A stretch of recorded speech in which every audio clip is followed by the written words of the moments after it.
ರನ್ಯಾರಾವ್ ಕೇಸ್ನಲ್ಲಿ ಪತಿ ಜತಿನ್ ಹುಕ್ಕೇರಿ ಅವರ ಕೂಡ ವಿಚಾರಣೆ ನಡೆಯಲಿಕ್ಕಿದೆ. ಇಡಿ ಅಧಿಕಾರಿಗಳಿಂದ ಜತಿನ್ನ ತೀವ್ರ ವಿಚಾರಣೆ ನಡೆಸ್ತಾರೆ. ನಿನ್ನೆ ರಾತ್ರಿ 3 ಗಂಟೆಗಳ ಕಾಲ ಜತಿನ್ನ ವಿಚಾರಣೆ ನಡೆದಿದೆ. ಮನೆ ಮೇಲೆ ದಾಳಿ ಬೆನ್ನಲ್ಲೇ ವಿಚಾರಣೆ ನಡೆಸಿದ್ರು ಇಡಿ ಅಧಿಕಾರಿಗಳು. ಯಾಕಂದ್ರೆ ಈ 12 ಕೋಟಿ ಅನ್ನುವಂಥದ್ದು ಏನಿದೆಯಲ್ಲ ಟ್ರಾನ್ಸಾಕ್ಷನ್, ಇದರಲ್ಲಿ ಯಾರ್ಯಾರ ಪಾತ್ರ ಇರಬಹುದು ಅಂತ ಹೇಳಿ ಈಗ ಸಹಜವಾಗಿ ರನ್ಯಾ ಪತಿ ಅಂತ ಹೇಳಿದಾಗ ಜತಿನ್ ಹುಕ್ಕೇರಿ ಅವರನ್ನ ಕೂಡ ಈಗ ವಿಚಾರಣೆಗೆ ಒಳಪಡಿಸಿದ್ದಾರೆ. ಇಡಿಯಿಂದ ಜತಿನ್ ಹುಕ್ಕೇರಿಗೆ ಸಾಲು ಸಾಲು ಪ್ರಶ್ನೆಗಳು ಕೇಳಲಾಗಿದೆ. ನಿನ್ನೆ ರಾತ್ರಿ 3 ಗಂಟೆವರೆಗೂ ತಡರಾತ್ರಿವರೆಗೂ ಕೂಡ ವಿಚಾರಣೆಯನ್ನು ನಡೆಸಲಾಯಿತು. ಅವರ ಒಂದು ಅಪಾರ್ಟ್ಮೆಂಟ್ ಮೇಲೆ, ಅವರ ಒಂದು ನಿವಾಸದ ಮೇಲೆ ರೇಡ್ ಆಗಿತ್ತು. ಆ ಸಂದರ್ಭದಲ್ಲಿ ಜತಿನ್ ಹುಕ್ಕೇರಿ ಅವರನ್ನು ಕೂಡ ವಿಚಾರಣೆಗೆ ಒಳಪಡಿಸಲಾಗಿದೆ. ರನ್ಯಾರಾವ್ ಮನೆಯಲ್ಲಿ ಹೇಗಿರ್ತಾ ಇದ್ಲು ಅನ್ನುವಂಥ ಕೆಲವೊಂದಷ್ಟು ಪ್ರಶ್ನೆಗಳು, ಈಕೆಯ ಒಂದು ಈ ಥರದೊಂದಷ್ಟು ಕೆಲಸಗಳ ಬಗ್ಗೆ ನಿಮಗೆ ಗೊತ್ತಿಲ್ವಾ, ಈಕೆ ಓಡಾಡ್ತಾ ಇದ್ದಿದ್ದು, ಆಕೆ ಏನು ವ್ಯವಹಾರಗಳಿದ್ವು, ಏನು ಬಿಸ್ನೆಸ್ ಮಾಡ್ತಾ ಇದ್ಲು, ವ್ಯಾವಹಾರಿಕವಾಗಿ ಮಾಹಿತಿಯನ್ನು ಇಡಿ ಕಲೆ ಹಾಕ್ತಾ ಇದೆ. ಜೊತೆಗೆ ಕ್ರೆಡಿಟ್ ಕಾರ್ಡ್ ಬಳಸಿ ಟಿಕೆಟ್ ಬುಕ್ಕಿಂಗ್ ಆಗ್ತಾ ಇತ್ತು.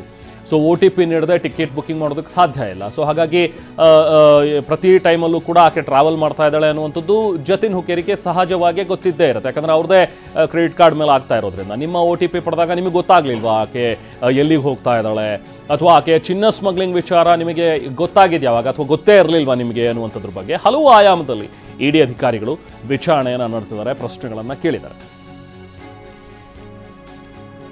ಡೀಟೇಲ್ಸ್ ನಾವು ಪ್ರತಿನಿಧಿ ರಾಜಪ್ಪ ನೀಡ್ತಾರೆ. ರಾಜಪ್ಪ, ನಾನು ಕೇಳ್ತಾ ಇದ್ದೆ, ಈಗ 2 ವಿಚಾರ. ಒಂದು, ಕೋರ್ಟ್ನಲ್ಲಿ ಏನಾಗಬಹುದು ಇವತ್ತು ಜಾಮೀನು ಭವಿಷ್ಯ ಅನ್ನುವಂಥದ್ದು ಕುತೂಹಲ ಇದ್ದೇ ಇದೆ. ಅದು ಕೋರ್ಟ್ ಏನು ಡಿಸಿಷನ್ ಕೊಡುತ್ತೆ ಅಂತ ಬಹುಶಃ ಇನ್ನೇನು ಗೊತ್ತಾಗುತ್ತೆ ತೀರ್ಪು. ಆದರೆ ಈಕೆಗೆ ಜಾಮೀನು ಸಿಕ್ಕರೂ ಕೂಡ ಸಂಕಷ್ಟ ತಪ್ಪಿಲ್ಲ. ಯಾಕಂದರೆ CBI ಮತ್ತು ಇಡಿ ಇದೆ, ಅವರು ಮತ್ತೆ ವಶಕ್ಕೆ ಪಡೆದುಕೊಳ್ಳುವಂಥ ಒಂದು ಸಾಧ್ಯತೆಗಳಿದೆ. ಬಹುಶಃ ಸಂಕಷ್ಟ ಇನ್ನೂ ಕೂಡ ತಪ್ಪಿಲ್ಲ, ಒಂದು ವಿಚಾರ. ಜೊತೆಗೆ ಜತಿನ್ ಹುಕ್ಕೇರಿಯನ್ನ ಕೂಡ ಈಗ ವಿಚಾರಣೆಗೆ ಒಳಪಡಿಸಿರುವಂಥದ್ದು. ಇದ್ರ ಬಗ್ಗೆ ಇರುವಂಥ ಒಂದಷ್ಟು ಇನ್ಸೈಟ್ಸ್ ರಾಜಪ್ಪ.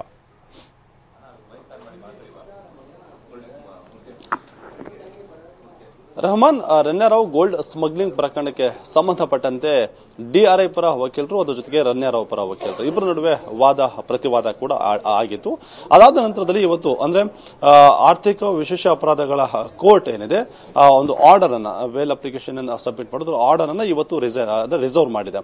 ಪ್ರಮುಖವಾಗಿ ಇಲ್ಲಿ ಗಮನಿಸಬೇಕಾದಂತಹ ಅಂಶ ಅಂದ್ರೆ ರನ್ಯಾರಾವ್ ಪರ ವಕೀಲರು ರನ್ಯಾರಾವ್ರನ್ನ ಬಂಧನ ಮಾಡಿದಂತ ಸಂದರ್ಭದಲ್ಲಿ ಗ್ರೌಂಡ್ ಆಫ್ ಅರೆಸ್ಟ್ ಏನಿದೆ ಅದಕ್ಕೆ ಸಂಬಂಧಪಟ್ಟಂತೆ ಸಾಕಷ್ಟು ಪ್ರಶ್ನೆಯನ್ನ ಕೂಡ ಮಾಡಿದ್ರು. ಅದ್ರ ಜೊತೆಗೆ ಮಹಿಳೆ ಅನ್ನುವಂತಹ ಕಾರಣಕ್ಕಾಗಿ ಬೇಲನ್ನ ನೀಡಬಹುದು, ಅವರಿಗೆ ವಿನಾಯಿತಿ ಸಿಗತ್ತೆ ಅನ್ನುವಂತಹ ಒಂದು ಪ್ರಶ್ನೆಯನ್ನ ಕೂಡ ಎತ್ತಿದ್ರು. ಅದಾದ ನಂತರದಲ್ಲಿ DRI ಪರ ವಕೀಲರು ಕೂಡ ರನ್ಯಾರಾವ್ ಅಂದ್ರೆ ದೇಶದ ಆರ್ಥಿಕತೆಗೆ ಹೊಡೆತ ನೀಡುವಂತಹ ಕೆಲಸವನ್ನು ಮಾಡಿದ್ದಾರೆ, ಅಂದ್ರೆ ಗೋಲ್ಡ್ ಸ್ಮಗ್ಲಿಂಗ್ ಮಾಡಿದ್ದಾರೆ. ಈ ಒಂದು ಕಾರಣಕ್ಕೋಸ್ಕರ ಯಾವುದೇ ಕಾರಣಕ್ಕೂ ಕೂಡ ಜಾಮೀನನ್ನು ನೀಡಬಾರದು ಅನ್ನುವಂತಹ ಒಂದು ಪ್ರಶ್ನೆ ಕೂಡ ಮಾಡಿದ್ರು. ಸದ್ಯಕ್ಕೆ ಇವತ್ತು ಜಾಮೀನು ಭವಿಷ್ಯ ಇರುವಂತಹ ಕಾರಣದಿಂದಾಗಿ ಅವರಿಗೆ ಬೇಲ್ ಆಗತ್ತಾ, ಅದ್ರ ಜೊತೆಗೆ ಜೈಲ್ ಆಗತ್ತಾ ಅನ್ನುವಂತಹ ನಿಟ್ಟಿನಲ್ಲಿ ಪ್ರಶ್ನೆ ಇರುವಂತದ್ದು. ಇದು ಒಂದು ಕಡೆ. ಆದ್ರೆ ನಟಿ ರನ್ಯಾರಾವ್ ಅಂದ್ರೆ ದುಬೈನಿಂದ ಫ್ಲೈಟ್ ಟಿಕೆಟ್ ಅನ್ನ ಬುಕಿಂಗ್ ಮಾಡ್ಕೊಂಡು ಬರುವಂತ ಸಂದರ್ಭದಲ್ಲಿ ಪತಿ ಜತಿನ್ ಹುಕ್ಕೇರಿಯ ಕ್ರೆಡಿಟ್ ಕಾರ್ಡ್ ಅನ್ನ ಬಳಸಿಕೊಳ್ಳಲಾಗಿದೆ ಅನ್ನುವಂತ ಮಾಹಿತಿ ಕೂಡ ಇರುವಂತದ್ದು. ಯಾಕಂತಂದ್ರೆ ಕ್ರೆಡಿಟ್ ಕಾರ್ಡ್ ಅಲ್ಲಿ ಟಿಕೆಟ್ ಬುಕ್ ಆಗುವಂತ ಸಂದರ್ಭದಲ್ಲಿ ಸಹಜವಾಗಿ ಯಾವ ನಂಬರ್ಗೆ ಅಟ್ಯಾಚ್ ಆಗಿರುತ್ತೆ ಆ ನಂಬರ್ಗೆ OTP ಕೂಡ ಬರುತ್ತೆ. ಹಾಗಾದ್ರೆ OTP ಅನ್ನ ನೀಡುವಂತಹ ಸಂದರ್ಭದಲ್ಲಿ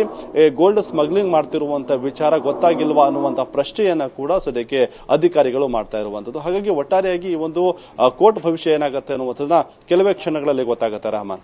ಓಕೆ, ಥ್ಯಾಂಕ್ ಯು ರಾಜಪ್ಪ.